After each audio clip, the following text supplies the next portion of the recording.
Cellphone காணாமல் போய்விட்டதா? கவலை வேண்டாம். காணாமல் போன செல்போன்கள் சஞ்சார் சாதி இணையதள உதவியுடன் மீட்கப்பட்ட விவரத்தை விளக்குகிறது இந்த செய்தி தொகுப்பு. இன்றைய நவீன உலகில் உற்ற தோழனை போல் ஒரு சாதனம் உண்டென்றால் அது செல்போன் தான்.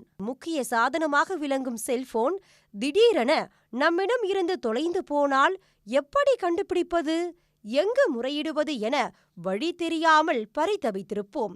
இதற்கு தீர்வு எட்டும் விதமாக சஞ்சார் சாதி என்ற இணையதளத்தை கடந்த ஆண்டு ஒன்றிய அரசு உருவாக்கி இருந்தது.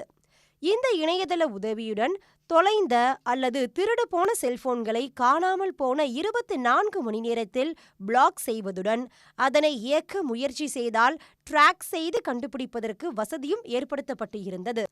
காணாமல் போன செல்போன் குறித்த அடிப்படை தகவல்கள், அதாவது செல்போனின் EMI எண், செல்போனில் உள்ள சிம் கார்டு எண், இமெயில் மூலம் காவல் நிலையத்தில் கொடுக்கப்பட்ட புகாரின் நகல் ஆகியவற்றை சைபர் கிரைம் போலீசாரிடம் அளித்தால் காணாமல் போன 24 மணி நேரத்திலேயே செல்போனை கண்டுபிடித்து விடலாம் என்கின்றனர் வல்லுநர்கள்.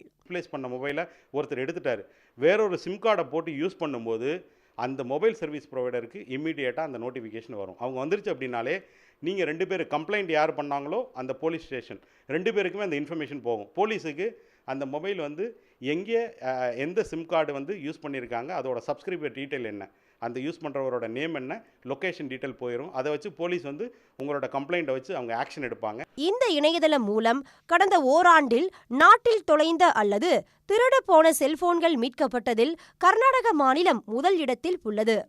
கர்நாடகாவில் கடந்த ஒரு வருடத்தில் 37,415 செல்போன்கள் திரும்ப பெறப்பட்டுள்ளதாக தெரிவிக்கப்பட்டுள்ளது. தமிழ்நாட்டில் இந்த போர்ட்டலை 2023 மார்ச் 15 தான் லான்ச் பண்ணாங்க. ஸோ அதுக்கப்புறம் மிஸ் ஆன மொபைல்லாம் மட்டும்தான் நம்ம ரெஜிஸ்டர் பண்ண முடியும், அதை மட்டும் தான் அவங்க பிளாக் பண்ண முடியும். பட் நிறைய பேர் பார்த்தீங்கன்னா அதுக்கும் முன்னாடி மிஸ் ஆன மொபைல்னால் அதில் கம்ப்ளைண்ட்டாக ரேஸ் பண்ணி வச்சுருப்பாங்க. அது கம்ப்ளீட்டாக யூஸ்லெஸ் தான். இரண்டாவது இடத்தில் உள்ள தெலுங்கானா மாநிலத்தில் 84,490 செல்போன்கள் ட்ரேஸ் செய்யப்பட்டுள்ளதுடன் 29,104 செல்போன்கள் மீட்கப்பட்டுள்ளதாகவும், மூன்றாவது இடத்தில் உள்ள மகாராஷ்டிரா மாநிலத்தில் 15,906 செல்போன்கள் திரும்ப பெறப்பட்டுள்ளதாக கூறப்பட்டுள்ளது. இந்த வரிசையில் தமிழ்நாடு 9வது இடத்தில் உள்ளது என்பதும் குறிப்பிடத்தக்கது. ஒளிப்பதிவாளர் சங்கருடன் செய்தியாளர் சதீஷ். உடனுக்குடன் செய்திகளை தெரிந்து கொள்ள சன் நியூஸ் பெல் ஐகானை கிளிக் பண்ணுங்க.